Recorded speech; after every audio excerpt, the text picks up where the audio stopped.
Welcome to the Rise to the Challenge Gala benefiting PCOS Challenge, the National Polycystic Ovary Syndrome Association, raising funds for PCOS research, education, advocacy, and grant programs. Join us for the biggest night of the year for the PCOS community with co-hosts Jennifer J. Palumbo, Dr. Mark Trollis, and Sasha Ati, featuring special guests Macy Bookout of MTV's Teen Mom OG, Lauren Ash of NBC Superstore, members of Congress, and more. Special thanks to our sponsors: Fertility Care, the IVF Center, the Center for Assisted Reproduction, Effortless IVF, the American Electrology Association, Palm Beach Fertility Center, and Reproductive Medicine Associates of Connecticut. Hello and welcome, everybody. I cannot thank you enough for joining us virtually. I hope you are wearing whatever is comfortable for this incredible online event. The Rise to the Challenge Gala was created to shine a light on polycystic ovarian syndrome, infertility and health, and more. Proceeds from tonight are going to help critical PCOS support, awareness, advocacy, education, grant, and research programs. I cannot say enough about the strides that PCOS Challenge has made, especially during such a crazy year. So it really is so wonderful to have you here with us. And we hope that you will help join us in this mission of raising awareness around this condition that affects so many and don't even realize it. So that all being said, welcome. I am now going to bring the share to my Sonny, a doctor who you know well, and you see him online. He is constantly out there. He is a fierce advocate in addition to a reproductive endocrinologist. He can sing, he can dance, he can write books. He's all that in a bag of chips. There's nothing this man can't do. So, without further ado, I'd like to introduce Dr. Mark Trollis. So tonight we have an incredibly exciting evening. It's going to be a big night. It is literally the biggest night in PCOS history. I don't want to oversell it, but it is. Tonight, in addition to our lovely personalities and ourselves, we have members of Congress. We even have special celebrity guests. One of them I'm madly in love with. I watch her on NBC all the time. I don't want to name names. We're going to give out awards. We have the PCOS grant. And Mark, what else do we have? Well, with all of that, we don't want to forget who this night is for. This night is for women who are suffering with PCOS. This is all about you. We have everything here tonight to raise awareness, raise donations for research, try to get more insurance coverage for all of you. This is your night. We want to make sure that you know that. And we also have amazing silent auction items. Ooh, nice. So with all that we have going on tonight, and this is the biggest night for PCOS, Sasha, why don't you tell us where all of the donations that we're receiving tonight are going toward? Thank you, Jay and Dr. Trollis. It's a pleasure to be with you tonight. PCOS Challenge is truly excited and honored to be hosting our second annual Rise to the Challenge Gala. The Rise to the Challenge Gala was created to shine a light on polycystic ovary syndrome, infertility, metabolic and mental health, as well as recognize outstanding individuals and leading organizations making a significant impact on PCOS patients, advocacy efforts, research, and care. We're also raising awareness and funds for some really important programs for the PCOS community in the areas of support, awareness, advocacy, education, grants, and research through our General Fund, Research Fund, and Grant Fund. Programs such as the PCOS Confidence Grant and the PCOS Challenge Family Building Grant, which our organization created to help our community get access to care that's unfortunately inaccessible to many. PCOS Challenge also puts on the PCOS Awareness Symposium, the largest conference that provides education on the most updated evidence-based information on polycystic ovary syndrome and brings together patients, providers, researchers, and supporters. But advancements do not happen without advocacy.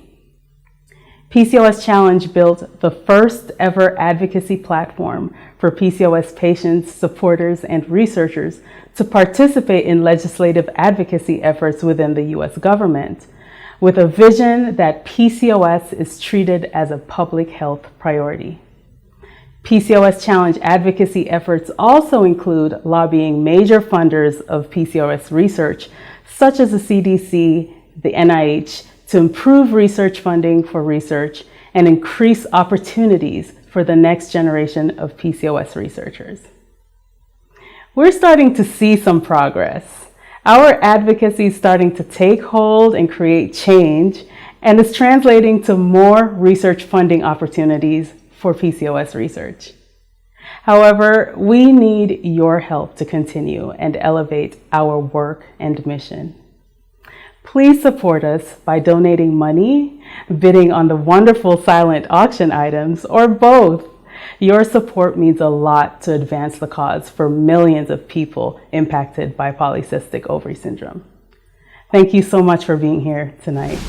Hi, I'm Maddie Wilson, and I have polycystic ovarian syndrome, and I'm an advocate for PCOS. I'm so excited to be here tonight and be a part of this amazing community, making a difference in so many people's lives. As someone with PCOS, I have personally struggled so much with facial hair, weight gain, missed periods, heavy periods, insulin resistance. The list goes on, and that's why I'm so excited to introduce Macy Bookout, another amazing advocate that is making a huge difference for people with PCOS. PCOS first came into my life when I was 19.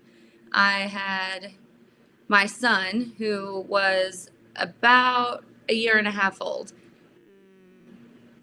I went to the emergency room a few times from severe abdominal pain. By my third or fourth visit, they decided to call my OBGYN and have her do an ultrasound. And at that appointment, that's when I found out that I had PCOS. When I found out, I had never heard of it. I had no idea what it was, what it meant for the future, any of that. And my doctor, which I appreciated her honesty, she was very unsure about PCOS as well. She knew enough for me to kind of understand at least the synopsis of it, but really when it got down to the details and what to do about it and what the best options were and how it would affect me, we were kind of going at it blind. When PCOS Challenge reached out about the advocacy day in DC, I was like, oh my gosh, this is the greatest thing.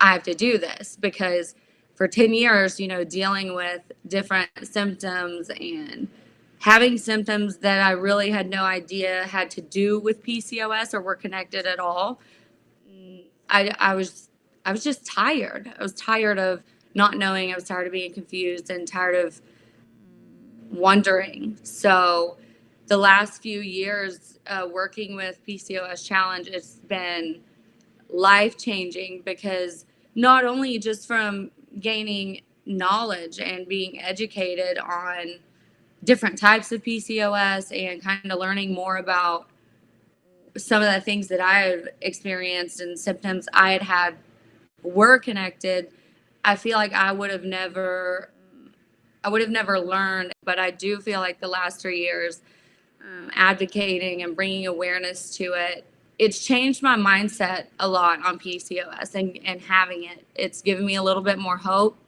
and I've met some wonderful, fierce women through it. And that's probably one of the biggest things, is having the support system of the PCOS community, because before working with y'all, I felt like I was the only person that had it, and no one knew anything. So that's been great. I don't usually talk about it because it's been a few years, but it's still kind of, it's a tender spot for me. But, I have experienced miscarriage. My own personal goal is to not have my daughter deal with PCOS the way that I have. I want her to have answers, to have doctors who can educate her and share with her the path that's best for her. That's my own personal goal. And aside from that, I mean, obviously, I want all of our children or nieces or grandchildren to not have to go down the same PCOS road that all of us have gone down. And I think the more we talk about it and the more we won't shut up about it, the quicker that will happen. Hi, I'm Angela Grassi, founder of the PCOS Nutrition Center. And I'm Martha McKittrick, registered dietitian and founder of Martha McKittrick Nutrition. Martha and I have been working in the field of nutrition for PCOS for over 20 years. And being in this field for so long, we've seen such a need for advocacy, support, and education for people with PCOS, which is why we really want to get you involved with the PCOS Challenge. Now it's my pleasure to introduce Dr. Melanie Green, who will address adolescent education, support, and advocacy. I'm Dr. Melanie Cree Green, Director of the Multidisciplinary PCOS Clinic at Children's Hospital Colorado and the University of Colorado in Denver. My research in PCOS focuses on many different aspects. I'm currently running 3 clinical trials for women with PCOS. 2 are specific to adolescents. One is looking at a nutritional supplement, and one is looking at a diabetes medication called a GLP-1 receptor agonist. I'm also working with a pharmaceutical company to look at a medication to treat fatty liver disease in women with PCOS. In addition to doing this grant-funded and pharmaceutical research, we also do research based on patterns that we see in patients in our clinic. Since founding our clinic in 2012, we've been fortunate to care for more than 500 girls who are struggling with PCOS and weight challenges. And from taking care of these young women, we have learned so many things, including that depression is a very serious condition in our girls with PCOS, and that girls with PCOS do really well with different forms of birth control in addition to just birth control pills. I feel that looking for treatment in adolescence is absolutely critical. This is the first time that we can diagnose PCOS, and it's also a very important time to help prevent the later comorbidities that we can see as women grow older. Through its important advocacy efforts, PCOS Challenge is working to increase funding for PCOS research, as well as opportunities to improve care through early detection and intervention. And earlier today, in fact, I talked to the program officer at the NIH, who is responsible for the new PCOS Notice of Special Interest through the National Institutes of Childhood Health and Development. And increasing funding opportunities so that we can start to develop new therapies, which is what the specific grant application is for, is so important. And I feel so fortunate that PCOS Challenge has been inclusive of the adolescent population, and I've been working with them for 3 years now, including traveling to DC back in 2019. And this is now my second gala, and it is their second gala. Last year was really fun to attend in person. And so I'm just really happy to support Sasha and William in PCOS Challenge in really driving PCOS care forward and in a way that is important to patients. And this community connection to keep us grounded and to keep our research and our advancement in PCOS grounded to the needs of what our patients need is so critical. And PCOS Challenge really meets that challenge, obviously, as their name entails. So I, again, am so thrilled to be a part of this organization, and every year I'm just more impressed with PCOS Challenge and everything that they do. Thank you. Next, a video from one of my favorite people in the whole wide world, Dia Kenga. Maya is a 9-year-old PCOS advocate who has something to say to you. Greetings. My name is Dia Kenga. I'm here today because polycystic ovary syndrome has impacted my family, and I want to make sure that girls like me can grow up to be healthy and have access to better information and care. My mother and father really wanted a baby, but with the help of doctors, they had me. I was born prematurely at 24 weeks, weighing in at 1 pound 11 ounces, and I was the length of a 12-inch Subway sandwich. I spent my first 74 days in the NICU. Fast forward to today, I am a healthy 9-year-old, straight-A student with a bright future ahead of me. When I learned about PCOS, I became scared and worried because it is known to be hereditary, which means I have a higher chance of being diagnosed with the same metabolic abnormalities into PCOS. Knowing this makes me want to work even harder to maintain a healthier and happy lifestyle. So when I grow up, I can take on my dream of becoming an entrepreneur and enjoy spending time with my favorite animal, which is a cockapoo. I am so happy to be a PCOS advocate and youth ambassador for PCOS Challenge, and I'll continue to use my voice to share my story and speak up about this cause. This is why we are working with PCOS Challenge to raise awareness about PCOS. We all deserve to be healthy and happy. Thank you. For everyone who's watching, please make a donation to support PCOS Challenge to improve advocacy and research for PCOS.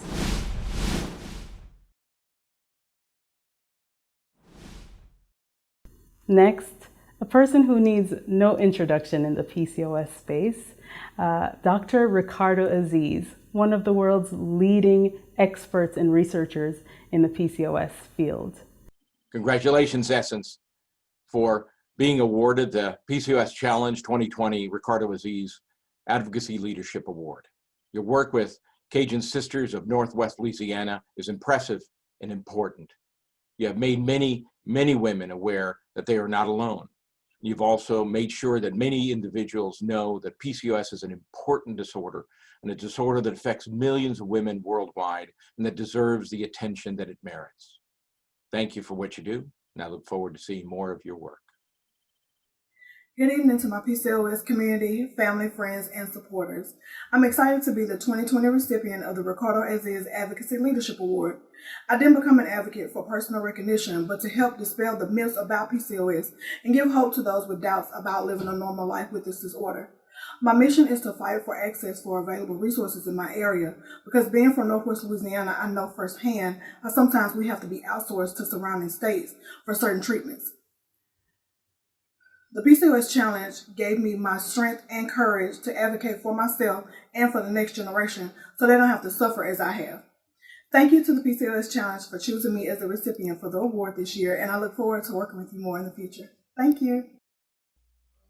On behalf of the American Electrology Association, I am humbled and grateful to receive the rights to the PCOS Gala Award and this recognition. But we're in this together. We're here to assist in the challenges of PCOS. Our goal is to educate and improve lives.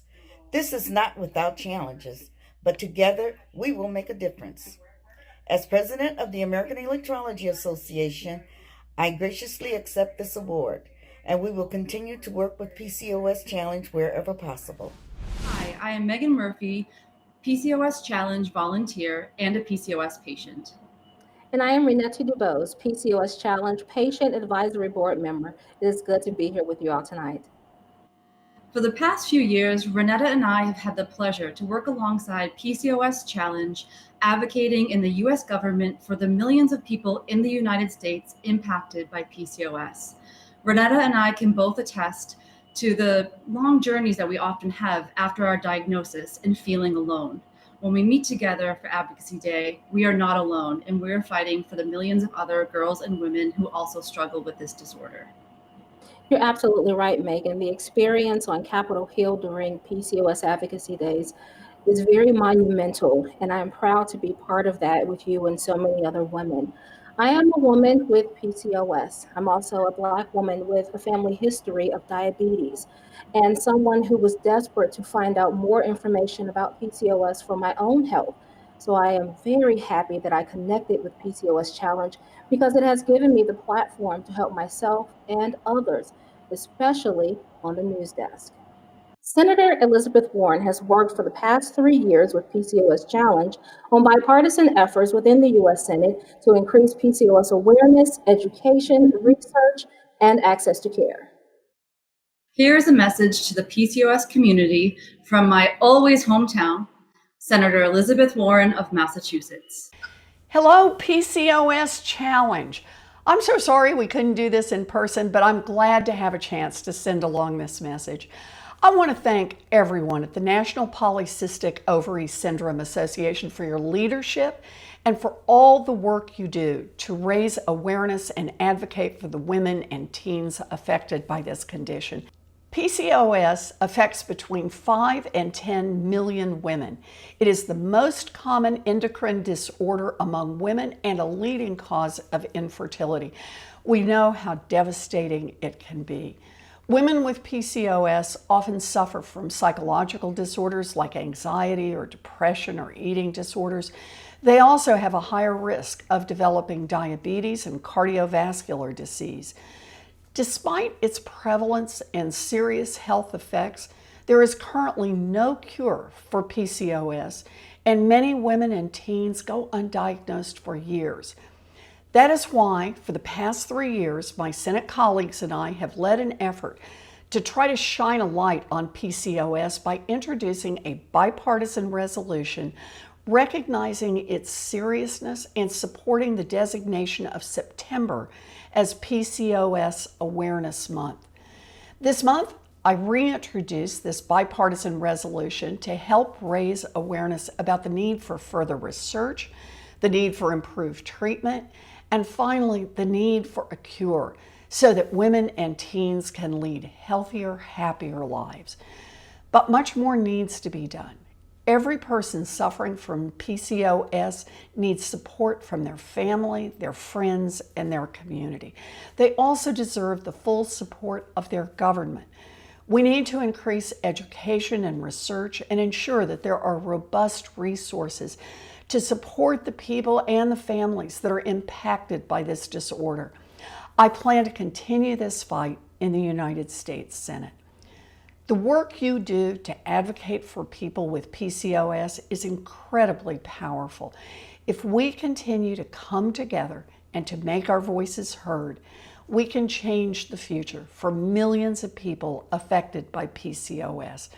So again, thank you for all you do. Thank you for being part of this fight. I'm with you all the way. One of PCOS Challenge's core values is being patient-centered, and that includes focusing on patient-centered research. Tonight, one of the things that we're raising money for is the PCOS Challenge Research Fund to support the following research projects and more.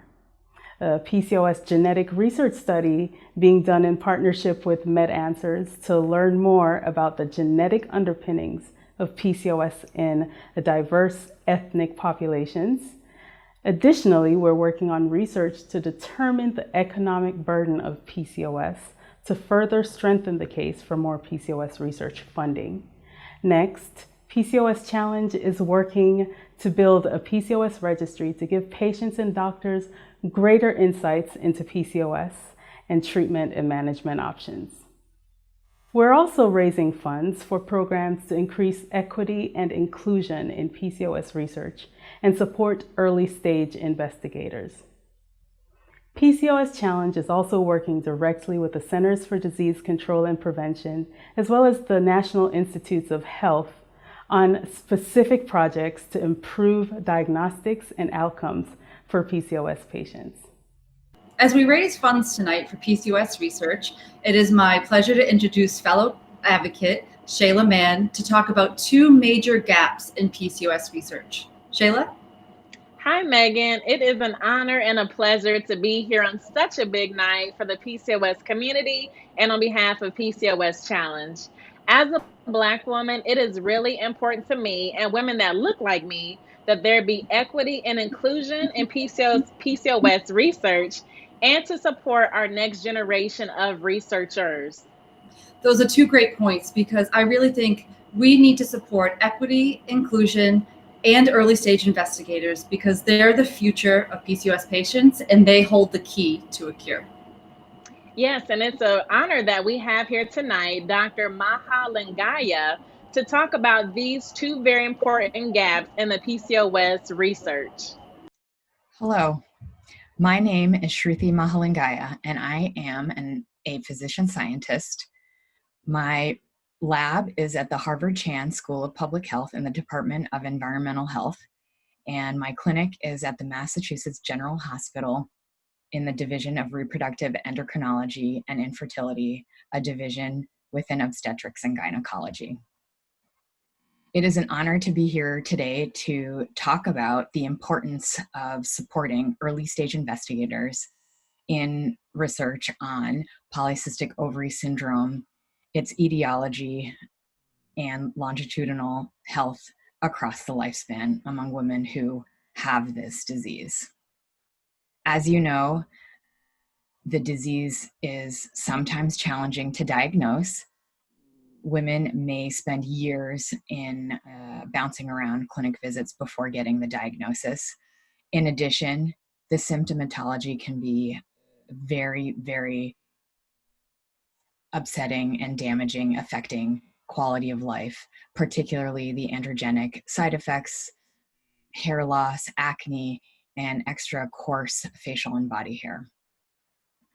Not to mention the impact on fertility and long-term health risks of metabolic syndrome, high cholesterol, heart disease, and high weight and body mass index, with the additional difficulty of a very challenging path to losing weight and keeping it off.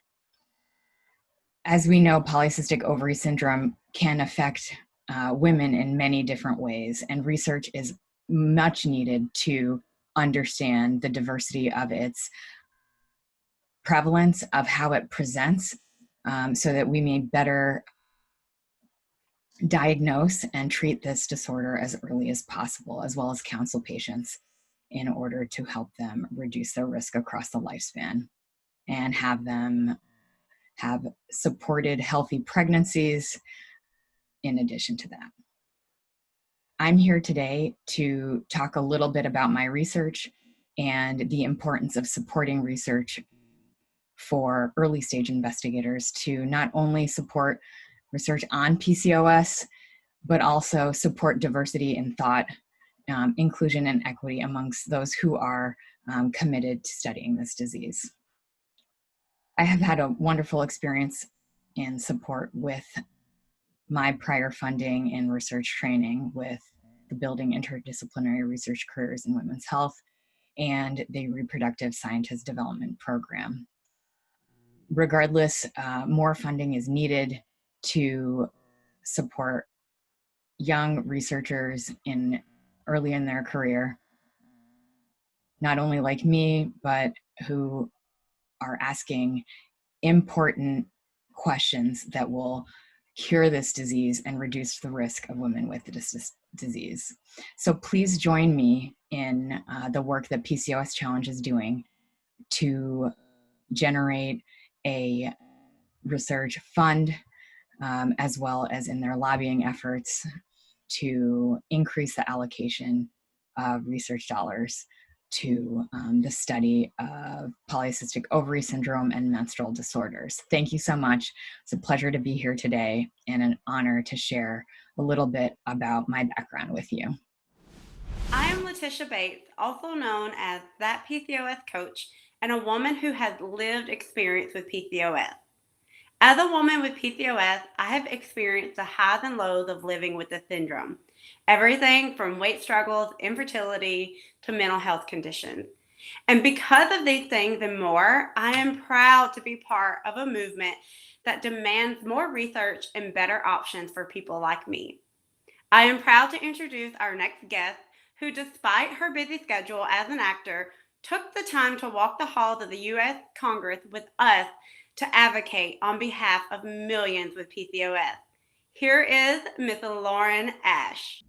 Hi, my name is Lauren Ash. I am an actress. You can currently see me on NBC's Superstore, and I have PCOS. So, a little bit about my PCOS journey. In 2015, I gained 30 pounds in 6 months with no changes to my diet or lifestyle. I saw a doctor who informed me that at 32, my metabolism had just gotten that slow and I just needed to try harder. I'll pause for your laughter. The next year I was diagnosed when my dermatologist noticed my hormonal acne was getting a lot worse, and I consequently ended up having 2 surgeries that year for cysts that kind of got out of control on my right ovary. Then I was kind of assigned to an endocrinologist. What are the next steps? Can they help guide me through this whole PCOS thing? And that person put me on progesterone, which consequently made me deeply suicidal and so shameful for feeling those things, embarrassed. And when I worked up the courage to tell that doctor that I was having suicidal thoughts and I thought it was because of the progesterone, they told me that that was impossible and I was wrong. A very difficult time. It wasn't until 2018 when I went public about my PCOS that I was connected with so many people that had so many shared experiences. I felt like, for the first time, I felt like I wasn't alone in this diagnosis. And it made me realize how important it was to take advantage of my platform and my voice to raise awareness about PCOS. I mean, early intervention, more research, these things are so crucial. They could have saved me personally, and I know so many of you can relate to this, just so much pain, physical pain, emotional pain, just being taken seriously about something that's going on in our bodies, and we know it's not right, and we know that we're not being taken seriously by so many people. That was the thing that really stunned me when I joined PCOS Challenge last year at Capitol Hill. I came into a room and I felt like I inherently knew all of the other women in there because we all had this shared experience. But PCOS manifests so differently in everybody. It wasn't that we had a shared experience necessarily in symptoms. It was that we had a shared experience in how we've been treated by medical professionals, by people in our lives who just don't understand what we're going through. And that to me, not only was a powerful experience, but it really solidified for me just how hard we have to try and fight for more research, for more early intervention. It could just make such a difference in so many people's lives just like us. So I implore you, please join me in supporting PCOS Challenge. I have had such an amazing experience getting to know them and getting to be a part of events with them. Again, visiting Capitol Hill was a life moment for me. They do such great work increasing awareness about PCOS, trying to get more research funding, and just trying to get people access to care, which I think is so important. So it is my total pleasure to be here. I hope you are all well and staying safe. And together, I think we can make some real change. Thanks. Hi, I'm Megan Ompu, Miss District of Columbia 2019. And I am Rachel Laguna, Mrs. Virginia. For the past few years, it has been an honor to work with PCOS Challenge, advocating for the U.S. government for millions of people in the United States impacted by PCOS. As a woman with PCOS, a Latina, and the reigning Mrs. Virginia, I am determined to create a better future for people living with PCOS, which is why I became involved in PCOS advocacy. It is our pleasure to introduce Congressman Dr. Roger Marshall. Dr. Marshall is one of the few OBGYNs in the U.S. Congress and has worked on bipartisan efforts to increase PCOS awareness and education within the government. Congressman Marshall has worked with PCOS Challenge as the co-lead of the PCOS Awareness Resolution in Congress for the last 3 years and is the co-chair of the bipartisan PCOS caucus in the U.S. Congress. Here's a message from Representative Marshall of Kansas's 1st District. So just want to shout out to all my friends with the PCOS group. I wish I was there with you, but because of the COVID, of course, we can't get together. But just want you to know we're continuing to work on your issue in Congress. Very proud of what we've done with HR Resolution 972, making September PCOS month. We now have 88 co-sponsors. That's largely responsible for your efforts. So keep up the good work on that, and maybe by this time next year, we'll have that on the official calendar. The other emphasis we're working on is research for PCOS. Again, as an OBGYN that's treated maybe thousands of patients with PCOS, it's great that we can share those experiences and many of your experiences with folks and make that continue to be a target and a priority for funding. So I'm sorry we're not together again, but everybody please be safe. And I just want to pass on a message of hope. Many of us endure challenges with PCOS. I want to share with you an interview with Jen Gutke, co-founder of Every PCOS Body and a leading advocate in the PCOS community. Jen will share her story of living with PCOS.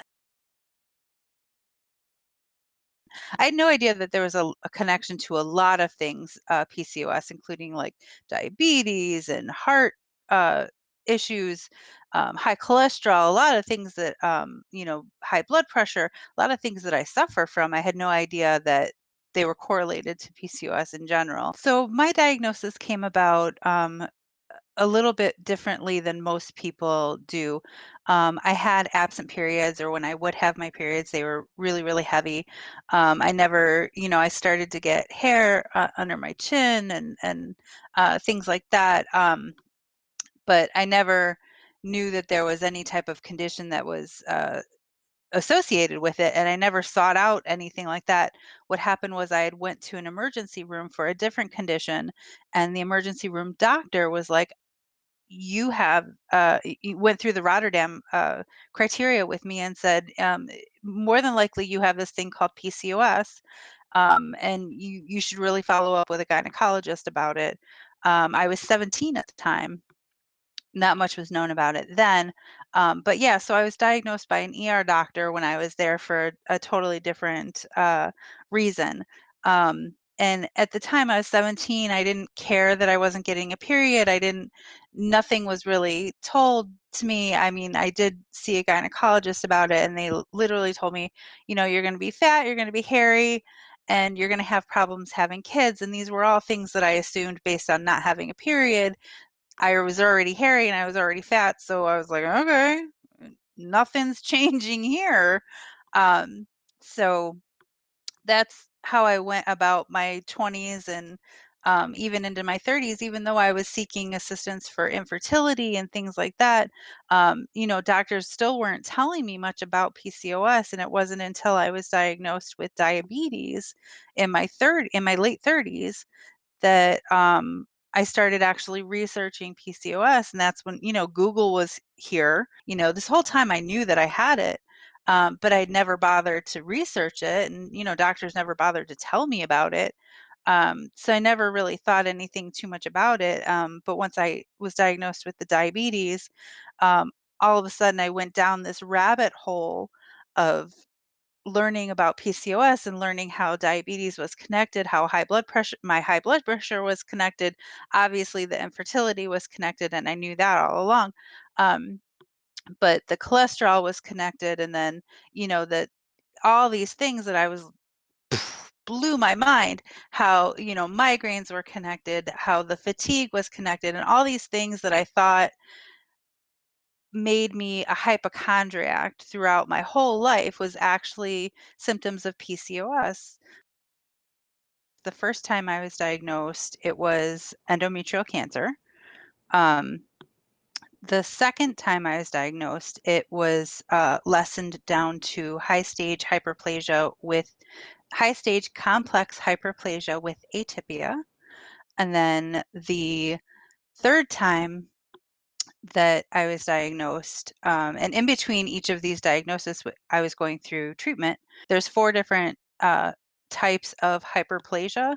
The third time I was diagnosed with 2 different stages of hyperplasia. So I'm continuing on with my treatment, and I'll have another DNC and hysteroscopy to see how everything is going in another 6 months. So I'm still not done with my treatment. I'm still, everything is still being monitored very closely. But yeah, that's what's going on with that. So PCOS Challenge is an amazing organization. Supporting it helps support grants, helps support research, helps support you as a patient. Advocacy wouldn't be where it is today without PCOS Challenge. And it is an organization that is near and dear to my heart, and I wouldn't be where I am today as an advocate without them. Hi, everyone. My name is Serena Chan. I'm a reproductive endocrinologist and infertility specialist at IRMS at St. Barnabas in New Jersey. And I'm Lisa Rosenthal, and I'm patient advocate at Reproductive Medicine Associates of Connecticut. as a physician, I've worked with thousands of patients with polycystic ovarian syndrome and see over and over again the need for better access to care, information, support, and research.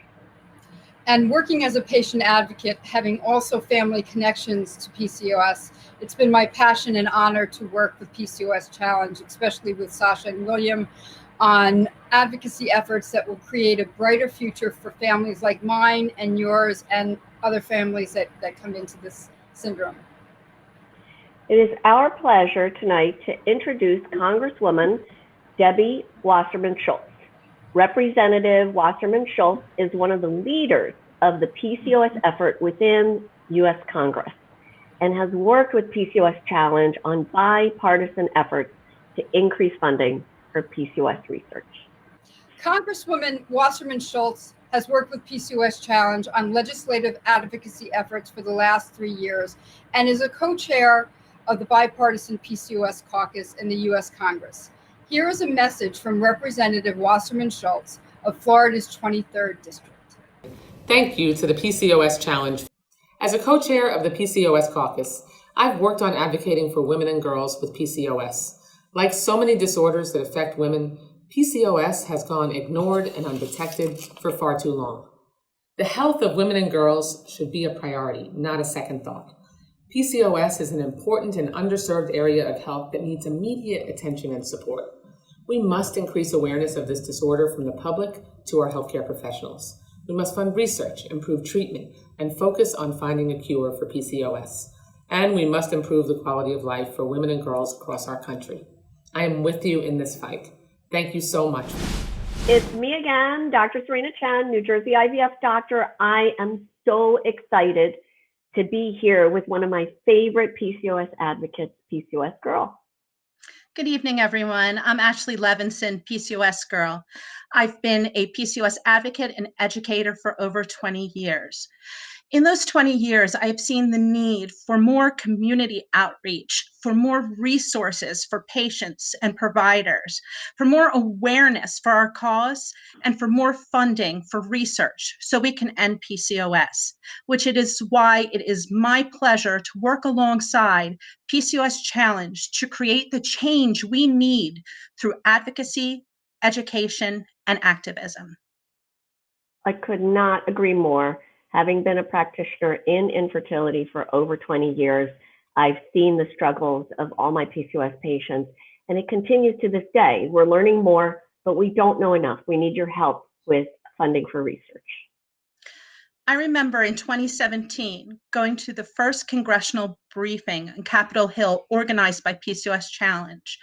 I went there with my daughter, who was 16 at the time, and to be able to share our stories, and more importantly, to have these representatives listen to us made such a difference. I've been doing this for over 20 years, and it is the first time that an organization like PCOS Challenge took this to our representatives and gave us a platform and a voice to communicate with these representatives. It is our pleasure to introduce Congressman David Scott.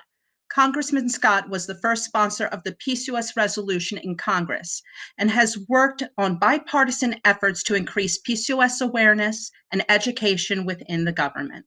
Congressman Scott has worked with PCOS Challenge as the co-lead of the PCOS awareness resolution in Congress for the last 3 years and is co-chair of the bipartisan PCOS caucus in the U.S. Congress.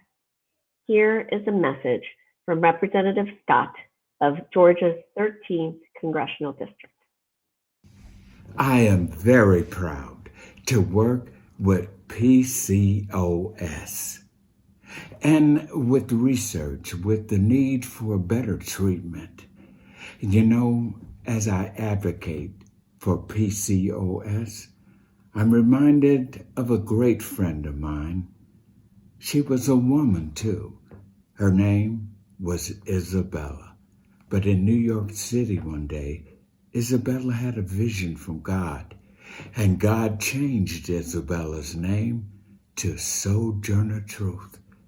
And God gave her that name so that she could be a sojourner, going all over the world, talking about the treatment of our people, women, children, and the people from Africa. And she gave her sojourner, and the Lord gave her truth so that she could tell the truth to people. That's what we must do. Now, we must become great sojourners of truth, telling the truth about this terrible situation that so many of our precious women and young girls face. Let us be sojourners of truth for PCOS. Hi, I'm Amy Medling, founder of PCOS Diva. And I'm Dr. Kathy Duty, co-founder of Care Fertility. One of the biggest frustrations for those in the PCOS community are the gaps in care, such as the lack of insurance coverage for medically necessary treatments for conditions caused by PCOS, including hair and skin issues and infertility. PCOS Challenge has established grants to address some of these gaps in the PCOS community, including the PCOS Diva PCOS Challenge Confidence Grant and the PCOS Challenge Family Building Grant. PCOS Diva is proud to work with PCOS Challenge to give recipients of the Confidence Grant access to necessary treatments for hair and skin issues caused by PCOS. Here is one story of how this grant is changing lives.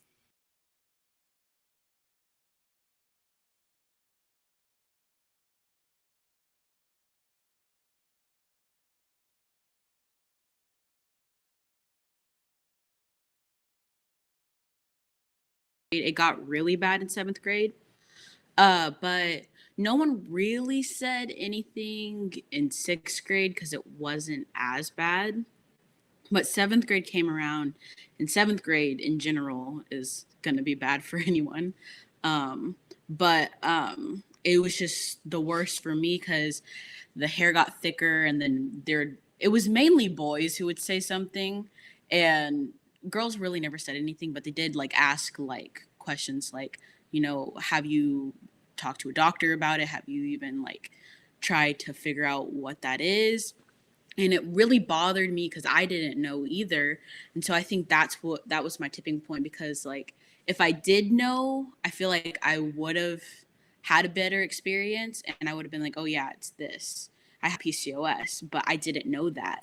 So me not knowing, and then on top of that, people always asking questions, people teasing me, it was just, I couldn't handle being at school.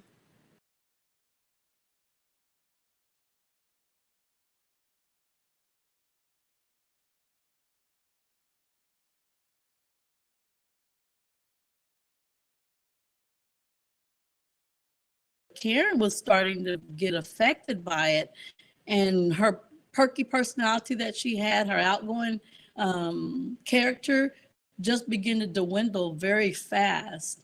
And it was just, I'm sorry to take a minute.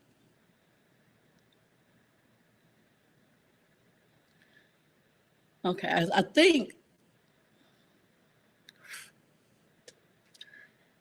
even sharing the story, a lot of times for me to survive, I had to get it out of my mind. So even when I talk about it, a lot of times I forget.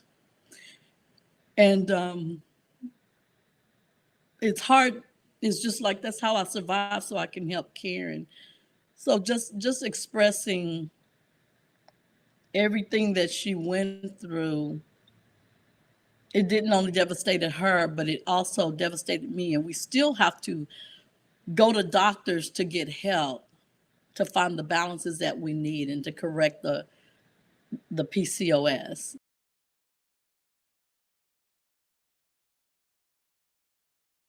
I met a nurse practitioner.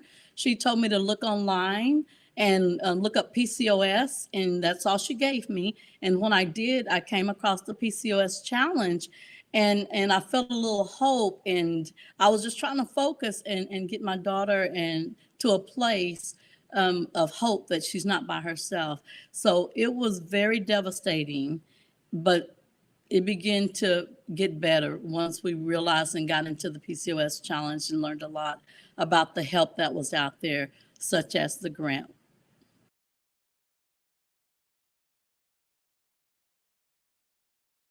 Like, I woke my mom up. It was like 12 o'clock at night.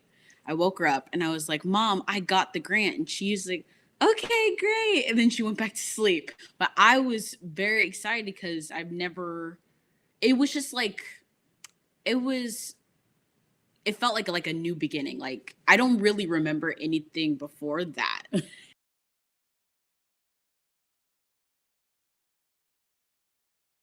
Even now, like, the hair is so different, and it doesn't come back until doesn't grow back completely until like 3 days later, which is really great because I would have like one day that it was like not there, and then like the next day it would be there. Just thick. Yeah.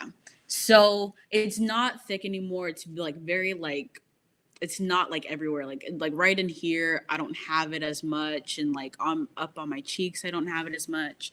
So yeah, I feel like getting that grant really did help because there would have been no way we could have. It changed your life. It did. Yeah. There would have been no way we could have afforded it.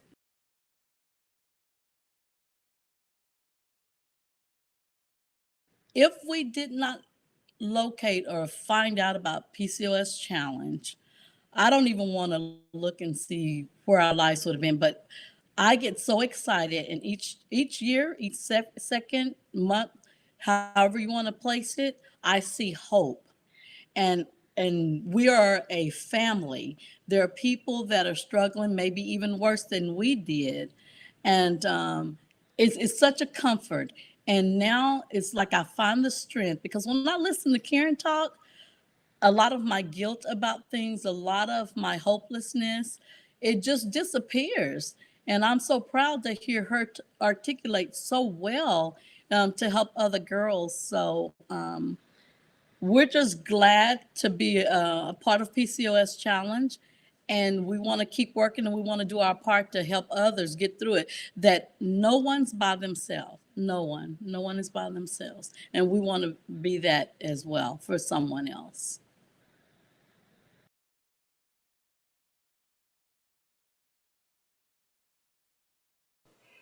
Thank you, Amy, Karen, and Michelle, for sharing that moving story. PCOS Challenge is really making a difference in people's lives through its grants. Another one of its grants is the PCOS Challenge Family Building Grant, which my colleagues, including Dr. Mark Cholis and I, are proud to support. My husband, Dr. Kevin Duty, and I were very excited last year to be a part of this wonderful grant that will help more PCOS patients reach their goal, which is building their family. Hi, I'm Jeff. And I'm Emily, and we were one of the recipients of the PCOS Challenge Family Building Grant this year. I actually found out about the grant through a Facebook forum for women who are trying to conceive, and I saw that Dr. Charles's name was on the list. We worked with him previously to do an IUI, and we're actually saving money to try that again. Mm-hmm. And so I figured on a whim, let's just apply. We know him. Let's see what happens. And it was right around Christmas this last past year that we found out that we were awarded the grant. Yeah, and she'd woken me up in the middle of the night being like, hey, answer these questions. And so some of my answers at first were very funny, and then the next morning after I woke up, she had me reread what I answered and fix the answers. Yeah, decided that it was worth a shot, and we were picked, and our family and our friends, everybody is so excited for this process. We've been really open and public about our journey. We decided that that was one of our ways of paying it forward, was to kind of share our experience with the people around us, and through that we've met and experienced a lot of things that otherwise I don't think we would have. Yeah, we've gotten to talk to a lot of people who are maybe at the beginning of the process of finding out that they have PCOS or struggling with infertility. We've talked to people who have been through IVF and are a totally different part of the journey. And I think that's been what's really cool, is kind of the meaning of family doesn't necessarily mean something biological, but it's been this group that we've discovered, and our family's gotten a lot larger with that. Even, I know Emily talks about the going into the office at Dr. Trollis and like one of my favorite things, messing with everybody when she goes in there, and it's really, it's more than just the two of us bringing a child or children into the world. Right. We have 10 embryos that we had retrieved and fertilized and frozen. So we're hoping to transfer in October. I just got my calendar this week to start the beginning stages of a frozen embryo transfer. So we're really excited about that. And we talked about, whenever we get to that number of children, hopefully those go right to, child, that any additional embryos we have left over, we're going to donate to another couple who are dealing with similar things that we are right now, as far as being unable to conceive. Yeah, we want to pay forward this incredible opportunity and experience provided to us by PCOS Challenge, Sasha, Dr. Trollis, and everybody, that hopefully, whatever embryos we feel, when we feel that our family is complete, we can donate those, and this can reach way farther than just us. And that's really, really, really important to us, because advocacy and awareness and education is the only way people know how to treat this and know that there's nothing wrong with you or you and your spouse, and that infertility is way more common than you think. And that's one thing that we have learned through sharing this journey. It's one of the things is, it's rare for women to talk about infertility, but it's even more rare for men to talk about it. And I've actually found some men to be able to talk about it. It's been incredible to share this experience with them, just like talking about, what they've been through and what I've been through. And finding ways to pay that forward is... Absolutely. And the hope that this grant specifically, but also this organization that has provided us with a hope that I didn't know existed, and a positivity and a drive to just be the most amazing parent on the face of the earth. I didn't even know. And it's that hope that other people can understand that PCOS is real, infertility is real, and we haven't done anything wrong because we are one or both, or have one or both, and that educating each other and celebrating each other and talking about it is one of the ways to keep that hope alive. Yeah, there's been a positivity that we've discovered through this process that I don't know that I realized existed, because it's always about moving forward and always about doing the next right thing and continuing on that. And I think that's what's been such an incredible gift and blessing from this whole experience and from PCOS Challenge. Yep, and I think the best thing that anybody can do to keep that hope and keep that positivity is to support this grant and support PCOS Challenge and the people that it impacts, because we're two teachers from Orlando, Florida, who never thought this was possible, and it is possible. And it's going to happen. We believe that we are going to have our family, and it is thanks to PCOS Challenge and Dr. Trollis. Hi, I'm Maddie, and I just want to remind all of you why it is so important to donate to PCOS Challenge. I have a lot of people over my Instagram asking me what to do about PCOS, where should they go, what doctors should they talk to, what medicine to take. Well, I'm not a doctor, and there's not a lot of research out there to help these women suffering with PCOS. So donating creates grants, funds, creates education and awareness around PCOS, which again, 1 in 10 women have. So every dollar counts. I appreciate it. Make sure to donate, support. I will be donating as well. For the past 3 years, we've had the pleasure of advocating on Capitol Hill for the millions of people with PCOS. And PCOS Challenge has worked with members of Congress to increase research and access to care. One of the leaders of the PCOS efforts in Congress is Congresswoman Jennifer Gonzalez Colon of Puerto Rico, co-chair of the bipartisan PCOS caucus. Here's a special message from Congresswoman Jennifer Gonzalez Colon. Hola, I'm Congresswoman Jennifer Gonzalez, and I serve as the sole representative of the people of Puerto Rico in the United States Congress. I am grateful for the opportunity to be with you today at the annual Gala of PCOS Challenge, the National Polycystic Ovary Syndrome Association.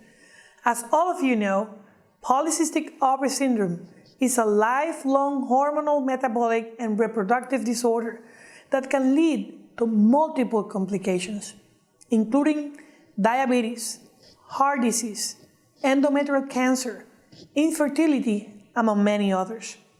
And to make matters worse, many women and young girls are either misdiagnosed or undiagnosed, which adds to the struggles of coping with the disorder and seeking treatment to it.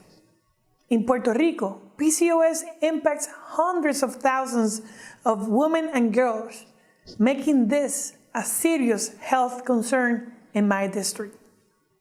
Raising awareness and ensuring proper resources are available are key components for helping families cope with PCOS. As the co-chair of the bipartisan PCOS Congressional Caucus and a supporter of the PCOS-related initiatives, please remember that you have an ally in me and in my office. I would like to close my remarks by thanking Ms. Sasha Otti, founder and executive director of the association, for your unwavering hard work and commitment to support women and girls with PCOS across the whole nation, including Puerto Rico. I also commend the terrific network that the association has created to continue making a difference. Thank you, and God bless you. What an incredible night. Thank you all to all the attendees, supporters, and a special thank you to the volunteers who work tirelessly to make this and all PCOS Challenge events a success. Thank you for all your support tonight. Please continue to stay engaged and support PCOS Challenge even after tonight. PCOS Challenge is your community. Let's continue to work together to ensure a brighter future for all PCOS patients. Well, holy crap. This unbelievable. It was incredible. I cannot believe the guests that we got. And another really inspirational, motivational event that I hope, as Dr. Charles said at the very beginning, has inspired everyone to learn more, to advocate for themselves, to educate others. And please, we ask you, we hope that you feel motivated to continue to support PCOS Challenge. You can go to pcoschallenge.org/giving and just keep this good feeling that we all have after this incredible night just going into 2021. Dr. Trollis, anything to add? You said everything. Don't forget that we have the PCOS Symposium education, lots of information for our patients, and the virtual 5K.